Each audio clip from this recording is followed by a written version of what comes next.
students, a very good morning to all of you and I hope all of you are fine. So students, हमारा syllabus हम cover कर चुके हैं. सो I hope कि आप सभी जितना भी रिवीजन वर्क कराया जा रहा है, जितनी भी वीडियोस आपको सेंड की जा रही है एंड जितने क्वेश्चन आपको राइट करने के लिए दिए जा रहे हैं, आप सभी उनको रिवाइज कर रहे हैं. Okay, so in today's class we already revise some of the very short answer type questions. Okay, and these are very important. Previous जितने भी सैम्पल पेपर हैं उनमें ये क्वेश्चंस इंक्लूड थे. सो उनमें से आज हम प्रैक्टिस करेंगे. Okay, so first question is first rank in HDI. Human development index में फर्स्ट रैंक किस कंट्री का है? ह्यूमन डेवलपमेंट इंडेक्स हमने पढ़ा है कि education, health and capital income के बेसिस पे वर्ल्ड बैंक है वो डिफरेंट कंट्रीज को कैटेगराइज करता है एंड यूएनओ की तरफ से UNDP भी कैटेगराइज करता है डिफरेंट कंट्रीज को. तो UNDP जो रैंक देता है that is called the human development index. Development index में फर्स्ट रैंक किसका है, किस कंट्री का है? That is Norway. Okay, so Norway country है वो फर्स्ट रैंक पर. Next, country where each farmer is a member of cooperative society. वो कौन सी कंट्री है? एग्रीकल्चर हमने चैप्टर पढ़ा है, उसमें हमने पढ़ा था कि डेनमार्क में हर एक फार्मर है वो कोऑपरेटिव सोसाइटी का मेंबर है. मींस जो लैंडलेस फार्मर थे उनकी हेल्प के लिए जो बिग फार्मर्स थे उन्होंने अपनी लैंड दी थी. मतलब कोऑपरेटिव वो फार्मिंग करते थे मिलके और जितना भी प्रॉफिट होता था उसको शेयर कर लेते थे. लेकिन बाद में ये कोऑपरेटिव सोसाइटी है ये ऐसे वर्क करने लगी कि फार्मर्स को ज़्यादा से ज़्यादा फायदा हो इसके लिए. सो डेनमार्क में हर एक फार्मर है वो कोऑपरेटिव सोसाइटी का मेंबर है. Okay, next, male dominant stream of migration. वो कौन सी स्ट्रीम है जो जिसमें मेल माइग्रेशन डोमिनेंट है? हमने स्ट्रीम पढ़ी थी रूरल टू अर्बन एरिया, हमने फोर्थ स्ट्रीम पढ़ी थी urban to rural, rural to urban, rural to rural and urban to urban. तो male migration rural to urban होता है, तो इसमें आंसर आएगा रूरल टू अर्बन. और ये किसके लिए होता है? हमने ये भी पढ़ा है कि वर्क एंड एम्प्लॉयमेंट के लिए. जो मेल है वो माइग्रेट होते हैं एक जगह से दूसरी जगह. Okay, next is HDI of India in 2005. क्योंकि बुक में हमें दिया हुआ है 2005 का HDI रैंक दिया था, that is 126th rank. Next is what is the role of border roads. हमने टाइप्स ऑफ रोड पढ़े थे, उसमें बॉर्डर रोड था. मींस इंडिया के जो भी बॉर्डर है वहाँ पर जितने भी रोड्स हैं वो BRO, बॉर्डर रोड ऑर्गेनाइजेशन, जो कि 1960 में स्टैब्लिश हुआ था. इसका काम है जितने भी बॉर्डर एरियाज हैं वहाँ पर रोड्स का मेंटेनेंस करना. और जो हायर एल्टीट्यूड है वहाँ पे स्नो क्लीनिंग का काम भी करते हैं, स्नो फॉल होती है उसको हटाने का काम भी करते हैं. ओके, सो BRO 1960 में स्टैब्लिश हुआ था. और बॉर्डर रोड्स एक तो डिफेंस के लिए, हमारी डिफेंस वहाँ पर होती है, डिफेंस को सपोर्ट करने के लिए एंड इकोनॉमिक डेवलपमेंट के लिए, क्योंकि बॉर्डर विलेजेस हैं वहाँ पर सामान को ट्रांसपोर्ट करना है एक जगह से दूसरी जगह. तो किसके थ्रू पॉसिबल हो पाएगा? वो रोड्स की वजह से पॉसिबल हो पाएगा. और वो रोड को कौन मेंटेन करता है? That is BRO.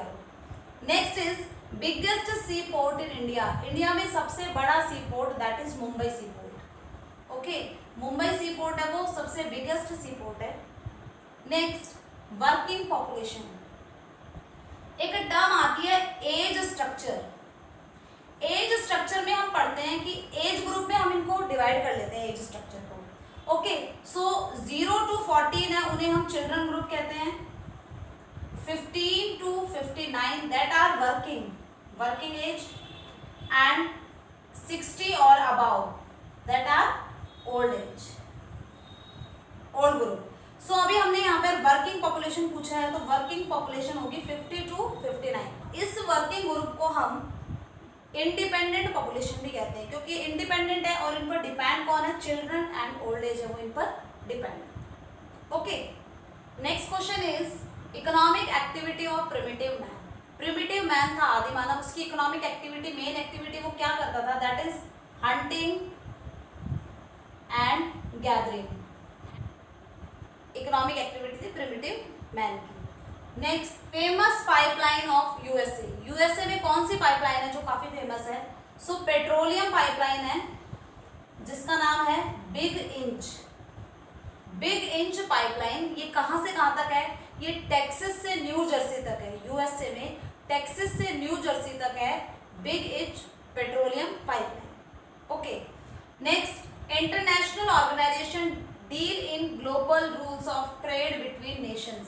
जब दो नेशन आपस में ट्रेड करते हैं तो उनके बीच में रूल्स कौन सा ऑर्गेनाइजेशन बनाता है?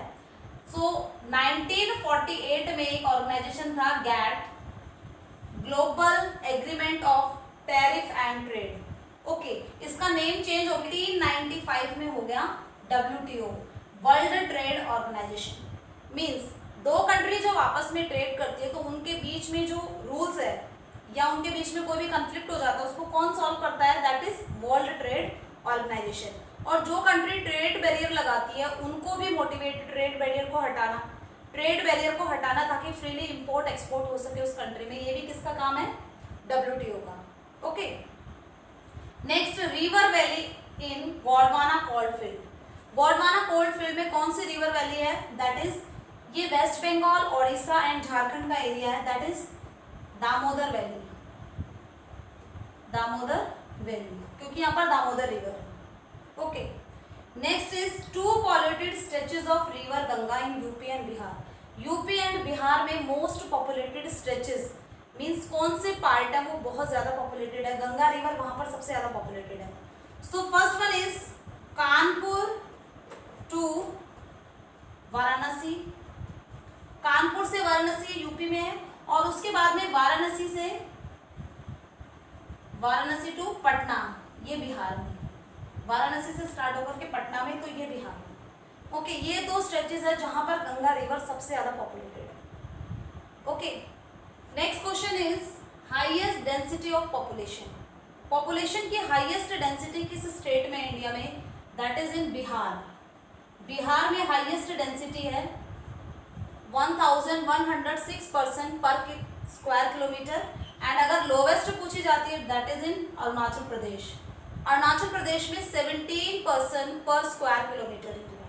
ओके, सो हाईएस्ट कहाँ पर है? बिहार में। मतलब एरिया के कंपैरिजन में पॉपुलेशन बहुत ज्यादा है वो बिहार में, जबकि आंध्र प्रदेश में अपोजिट है, एरिया बहुत ज्यादा है एंड पॉपुलेशन बहुत कम है। Okay, that is the density of population. Next, sub sector of cotton textile. Cotton textile के सब सेक्टर मतलब क्लासिफिकेशन कैसे किया जाता है? So handloom, powerloom and last one is mill sector. Handloom जब हाथ से वीविंग की जाती है, कपड़ा की हाथ से बुनाई करी जाती है। पावरलूम मीन्स मशीन के थ्रू कपड़ा बनाया जा रहा है, लेकिन उसको आप घर में भी सेटअप कर सकते हैं, पावर से जनरेट हो रहा है वो machine. And mill sector means mills में, फैक्ट्रीज में जब कपड़ा बनता है, दैट इज मिल सेक्टर। तो हमने इनका क्लासिफिकेशन, ये सब ग्रुप्स हैं कॉटन टेक्सटाइल के। ओके, एंशिएंट टाइम में तो हैंडलूम ही थे, उसके बाद में ब्रिटिशर्स इंडिया में आए, उन्होंने बहुत ज़्यादा डिमांड करी कॉटन टेक्सटाइल की। उसके बाद में पावरलूम्स आए एंड उसके बाद में मिल सेक्टर। अब पूरी तरह से मिल सेक्टर है, ये पावरलूम और हैंडलूम में बहुत कम मिलते हैं देखने को। Okay, next, lowest literacy rate. Literacy rate means सबसे ज़्यादा कम पढ़े लिखे लोग कहाँ पर है? That is in Bihar. And अगर आपसे हाईएस्ट पूछा जाता है that is in Kerala. So highest कहाँ पर है? केरला में। लोवेस्ट लिटरेसी रेट कहाँ पर है? बिहार में। Next, ancient trade in the form of. Ancient time में जो ट्रेड था वो किस फॉर्म में होता था? जब मनी नहीं थी तो किस फॉर्म में ट्रेड होता था? दैट इज, उसे कहा जाता है barter system. Barter system means goods के बदले में गुड्स एक्सचेंज की जाती है।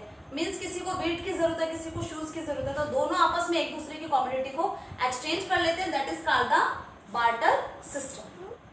Next is urban agglomeration of India. Intra state migration, सबसे ज्यादा इंट्रा स्टेट मतलब डिफरेंट स्टेट से दूसरे स्टेट में माइग्रेशन, उसे इंट्रा स्टेट कहा जाता है। जबकि इंटर स्टेट मतलब एक ही स्टेट में मूवमेंट हो रहा है, तो डिफरेंट स्टेट से किस स्टेट में लोग आते हैं, सबसे ज्यादा माइग्रेशन होता है, उसे हम अर्बन एग्लोमरेशन कहते हैं। मतलब बहुत सारे टाउन्स एंड सिटीज आपस में मर्ज हो गए हैं और वहां पर लोग डिफरेंट एक्टिविटी परफॉर्म कर रहे हैं, तो that is greater Mumbai. Greater Mumbai. और हमने जब माइग्रेशन पढ़ा था तो यूपी, बिहार या अदर स्टेट से सबसे ज्यादा माइग्रेशन महाराष्ट्र में होता है। सो अगर आपसे स्टेट पूछा जाए सबसे ज्यादा इंट्रा स्टेट माइग्रेशन किस स्टेट में होता है तो आप महाराष्ट्र लिखेंगे। लेकिन अगर आपसे अर्बन एग्लोमरेशन पूछा जाता है तो आप क्या लिखेंगे? ग्रेटर मुंबई, मीन्स मुंबई और उसके आसपास का area. Okay, next is poverty less than 5%। किन स्टेट्स में पोवर्टी रेशियो है वो काफी कम है? तो गोवा एंड जम्मू एंड कश्मीर में पोवर्टी रेशियो 5% से भी कम है। जबकि पंजाब एंड हरियाणा में भी एग्रीकल्चर प्रोडक्शन की वजह से पोवर्टी रेशियो कम देखने को मिलता है। Next is highest sex ratio.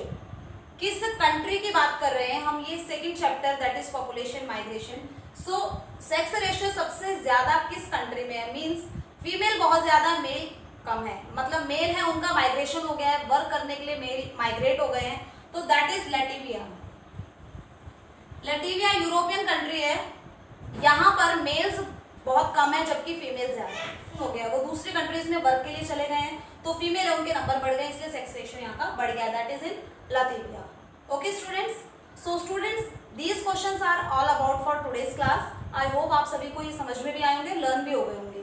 Okay, so you have to write this questions in your rough notebook. आप अपनी रफ नोटबुक में क्वेश्चंस लिखेंगे, इनको मेमोराइज करेंगे, और जब भी मैं आपका क्लास टेस्ट लूंगी उसमें क्वेश्चंस इंक्लूड करे जाएंगे। Okay, so take it seriously, do your revision work regularly, okay, and obey your parents. Thank you.